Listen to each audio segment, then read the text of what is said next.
Right, so over the past few weeks, months, there's been a lot of time going into all these new projects, so the paludarium, the Mbuna display, all the stuff down in the cellar, because obviously I've moved into this new house and I've had all this space to do this stuff. And I've been saying for a while that I want to do something a little bit different with this tank. Now, it's been very easy for me to sort of put this tank on the sidelines while I'm doing all these new projects, but this tank's where it all started. It still is the main display in the house. So what I'm going to do is I'm going to give this tank a complete makeover tonight. I'm going to change loads of things on here, the filtration, have a play around with the scape and new rocks. So stick around and see exactly what we do to the main display.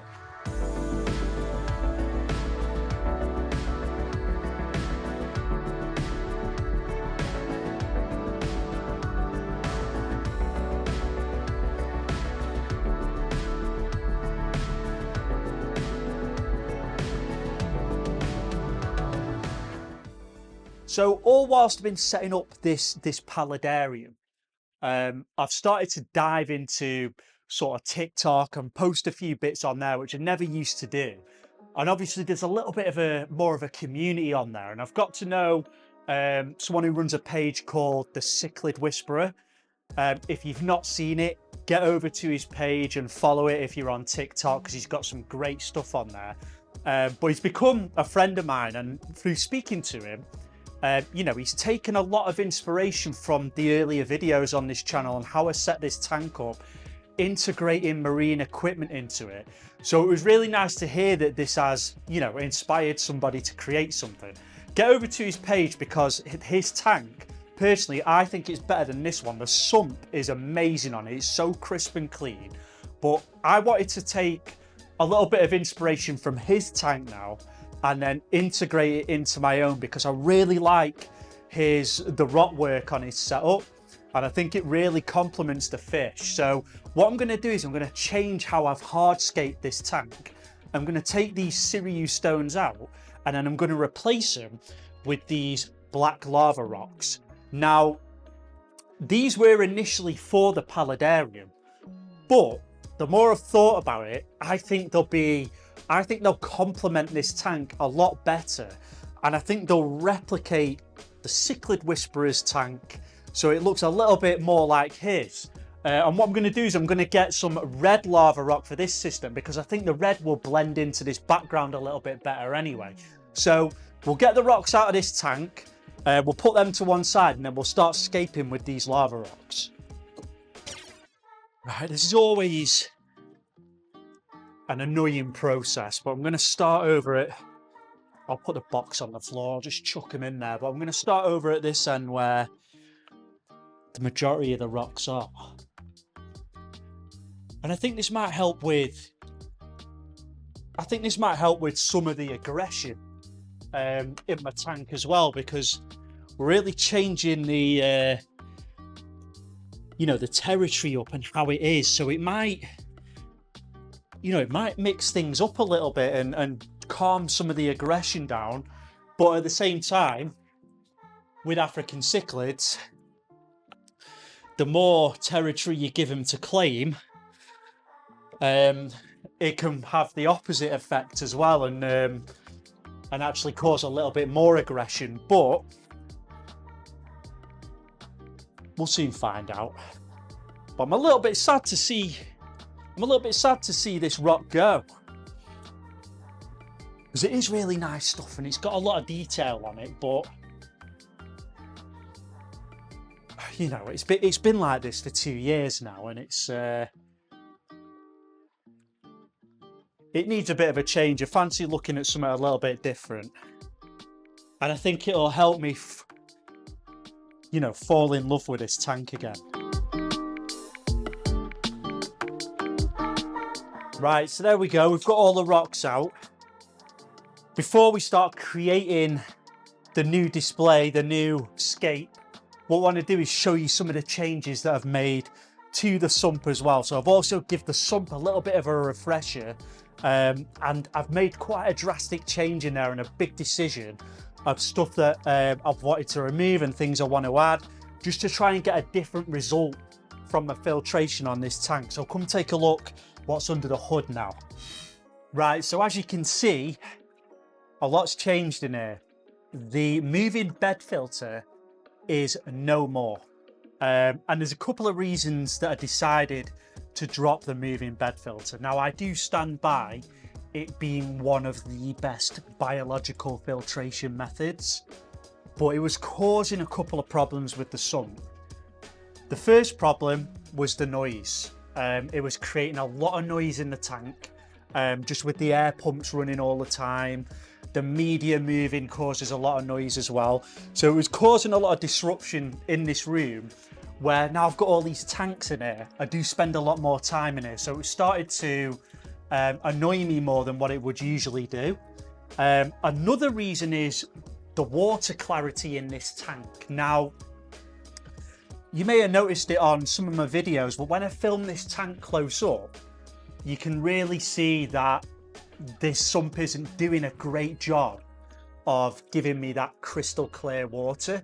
Now, there's no tannins or anything like that, it's particulate. So what was happening was there would be detritus building up in this section of the Sump, and then the air stones, because they were always on circulating that media, they were just bubbling the detritus up, and it was dragging detritus from the mechanical section here, where the sponges were, into this chamber, churning it up and putting it into the return section and pumping it back into my tank. And I think that's why I've been having such issues with water clarity, was because of the moving bed filter. So what I've done is I've replaced all the sponges with brand new sponges. They're really cut to size precisely on this one, so they really fill all the gaps and catch a lot of detritus. Obviously, I've left some of the old sponges in there so it's not obliterating my biological media. And then I've got two more pre-filter blocks in this section, so when the water comes underneath, it rises up again through these filter blocks, giving it more time to capture all the particulates. And then I've put a baffle in the middle here, and then it overflows back into this section here, which are filled with alpha grog. Now, a lot of this alpha grog is mature, and I've taken a lot of it from the breeding setup downstairs because I've got that dirted tank on there with no livestock, which is just maturing and doing its own thing. So I've used a lot of the alpha grog on this part of the Sump to give me additional biological filtration because I'm missing the moving bed. And then that overflows into a similar setup with more alpha grog and then my return pump and everything there. So I have already noticed the difference from changing this moving bed filter out, adding more mechanical filtration, and I can already see the difference in the water clarity. You can't see now because I've just disturbed all the sand bed and everything, moving them rocks, but it's a lot quieter, and the water that's coming out the back end of it's a lot cleaner. So I'm really happy with this change, and that's what I love about Sumps. Although they may not be the best for water clarity, I mean, canister filters, my opinion, are the best when it comes to water clarity. They are very customizable, and you can change it around and put different things in it, and then they also hide all your heating equipment and things like that as well. So that's why I do prefer using Sumps. But this is a much better setup for me at this current moment in time, and everything that I've done on here has worked a treat, so I'm really happy with it. Right, let's get back to the main event and start getting some of these rocks in the tank. I'm going to start with the bigger ones and then just work my way up. Start adding the smaller ones in after.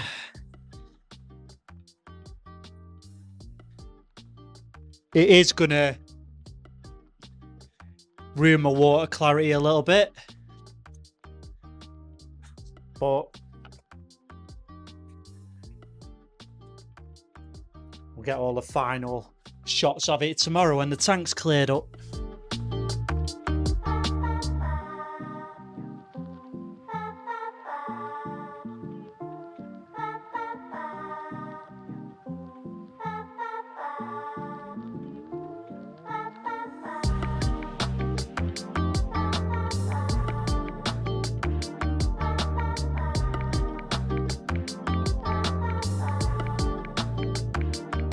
Right, you can see where it's going. So what I'm going to do, I'm going to finish this off, let the water clarity clear up, and then we'll get some snaps of it tomorrow, and it really starts looking mint. Right, so before I reveal the new aesthetics that I've put on this tank, if you're not already subscribed to the channel, make sure you subscribe. 68% of you that watch these videos haven't subscribed yet, so don't be shy. Come and join the party. For those of you that have already subscribed and been watching the channel for a long time, thank you. It obviously means a lot. It motivates me to make these videos. So if you aren't already part of the Final Tank Boss, just hit the subscribe button. I upload every week and I'm always doing new things and different projects and stuff as well. So let's take a look at this tank anyway. Right, so I'm actually really happy with how this has turned out. It might not look all that different to you at home when you're looking at this tank, but it does to me, because I've been staring at those same rocks for 2 years now. So having this change is really noticeable for me, and I'm really happy with how it looks. I am planning on changing the sand bed as well and the substrate. The reason I've not done it just yet is because I've just changed the moving bed filter and put some new biological media in there. So I want to give that, you know, a good bit of time to mature in there before I rip the sand bed out, because the sand bed is a massive source of beneficial bacteria in your tank. So if I was to rip the substrate out now and replace it with something fresh, it would have a catastrophic impact on the chemistry of this tank. So it would be a really bad idea. But I really like how these rocks blend in with the sand bed now anyway. I think it really helps the fish's colour pop because it's dark. I've got the black background, the black lava rock, the black sand, and it really puts some definition on the colours of these fish. And I'm not just saying this, I mean, this has been 2 days now since I initially set the rock sculpture up, and I'm already seeing differences in behaviour because I'm filling up a lot more negative space in the tank because I've got more of this rock and it's more bulky and thick and dense as opposed to like flat and slate light like the other ones were. So it's filling up a lot of negative space, and it's giving some of the smaller cichlids a better chance to break line of sight of some of the bigger haps. So they seem to be a little bit more confident. There's some bits of colour coming back in some of the smaller ones as well, which is really good to see. And then it's also, you know, my Malawi eye biter isn't looking as aggressive. My strawberry peacock isn't looking as aggressive. Yeah, it's only been 2 days.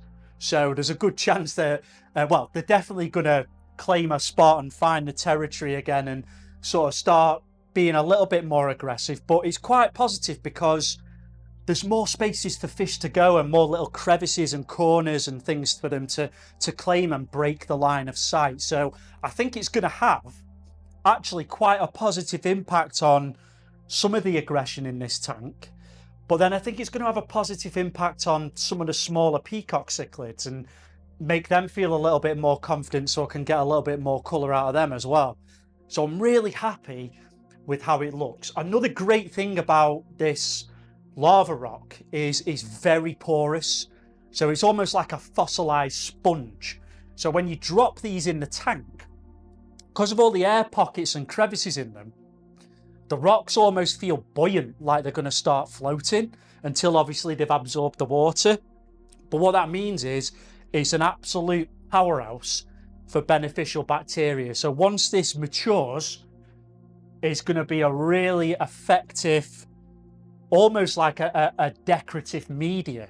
So it's going to be really good at neutralizing ammonias, nitrites, turning them into nitrates, and giving me some additional biological filtration on this tank, which, as we all know, is very important when it comes to African cichlids because of how we stock them, how we feed them. The lack of negative space now, I mean, I've still kept it open water, so I've not built it right up into massive structures. So you still want to give them enough swimming space, but it's a little bit higher and a little bit bulkier from front to back.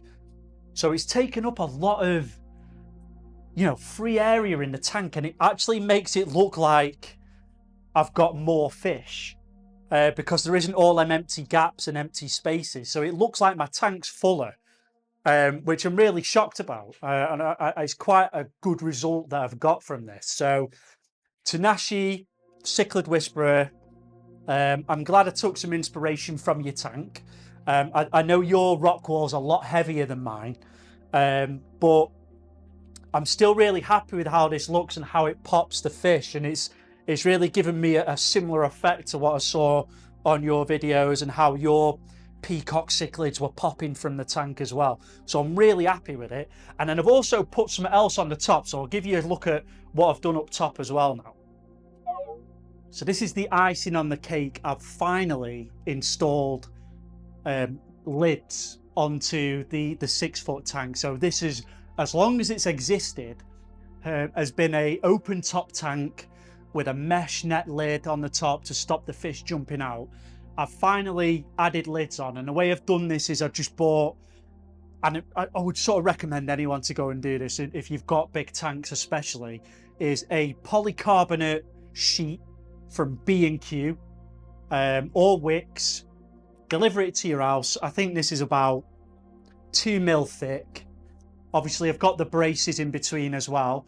Cut them into size, stick them on top, and you've got a lid. I mean, this whole thing cost me about 30 quid, and I've got loads of polycarbonate left from that as well, which I'm going to try and put onto the sump if I can cut it to the right shape and stuff. But this has had a massive impact on how quickly the water is evaporating from the sump. So I'm absolutely kicking myself that I didn't do this earlier. And the reason that the thing that put me off putting polycarbonate or acrylic on the top of this is because I really thought it would dilute the LEDs and the shimmer that you get in the water. So when the LEDs hit the water ripples on top, you get this shimmer on the bottom of the tank. Some people like it and some people don't. So it just depends what your preference is. I really like that shimmer because I think it makes it look really natural, like the sun shining on the water. So I thought putting these plastic bins on top of the tank would really dilute that effect, but it hasn't. And the tank's still really well lit, even though this is diffusing the light. But it's I'm kicking myself for not doing it earlier because I'm not even topping this tank up 50% as much as I was before, even with the sump uncovered. So just covering this top bit has saved me so much time and work that I'm really annoyed with myself that it's taken me this long to do it. Right, so that's it for all the refurbishments of the OG system. Obviously, I've had a lot of fun doing that. I feel like I've neglected this tank a little bit and not paid it as much attention as I should do because of all these new projects. But this was the day one tank. This is the tank that started the channel, and I've had it for a very long time as well. So it deserves a little bit of TLC, a couple of upgrades, and I'm going to inject a little bit more effort into this. I might get some more of these stones because I like how it's made the tank look filled out. I might experiment with some canister filters maybe on it, see if that improves the water clarity even further. Maybe some new lighting. I wouldn't mind some spotlights, like a spotlight effect on this as well. But yeah, this tank deserves it. Even before I started this channel, I've had this tank for a long time. So it's been a marine system. It's been a planted system as well, a high-tech planted tank, which I really wish I'd have filmed because that was a really good setup and it was really successful. But yeah, this is the OG. It deserves the attention. I hope you enjoyed watching it and I hope you appreciate the changes as much as I do.